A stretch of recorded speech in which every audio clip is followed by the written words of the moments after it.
Work experience does help, but most people that come to the masters come with little or no work experience. So a lot of people were there with 0 to 3 to 6 years of work experience. So most people 0, 1 or 2 maximum work experience. There were a few people with 3 or 4 years of work experience, and the others, few or little in between, had 10 or 11. But those are for specialized courses like HCI.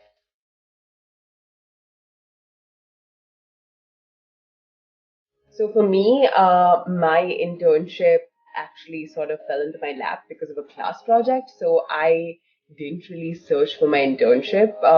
I took a class and that converted into a research project over the semester. So I was really lucky in the sense that I hadn't had to struggle for my internship too much.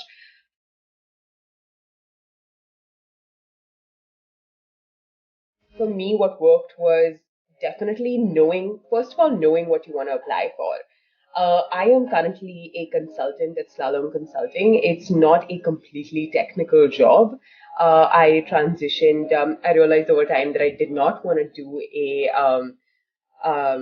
cookie cutter software engineering job, and I wanted to move away from that. So that's one thing that I realized over time. So one, you need to be aware of what you want after you get out, and then target jobs accordingly. And the second thing would be, depending on the job that you want, so for software engineers, is basically just applying everywhere.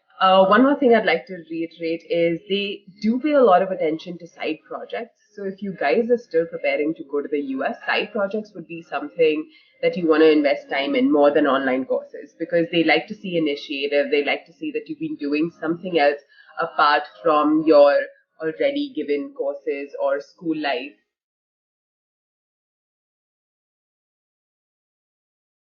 For the job that I now finally have, which is a consultant at a consulting company, Slalom Consulting.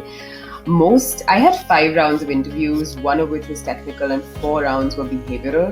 So behavioral mostly consists of having conversations where they're seeing how you react, what you say, how you say it, and also how confident you are. So I guess like confidence is key no matter where you are.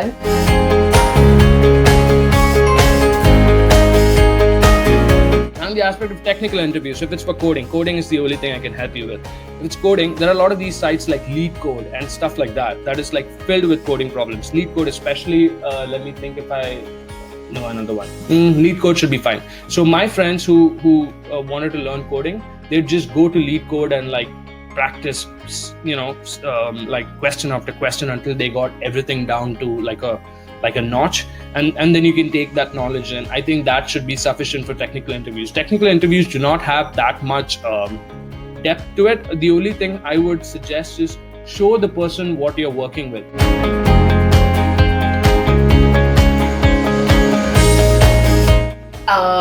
Companies usually give you an offer, leaving some space for negotiation, and one, they will always ask you to quote a figure or give them a salary expectation. So when they do that, the right thing to say would be, I am expecting something that is commensurate with the experience and the background that I have. 1. 2, if they ask you for a specific figure, do your research. Don't just quote figures out of thin air. Go to Glassdoor, go online, ask your friends, see what they're getting, ask seniors. Make sure they're aware of what the salaries are and you know your worth.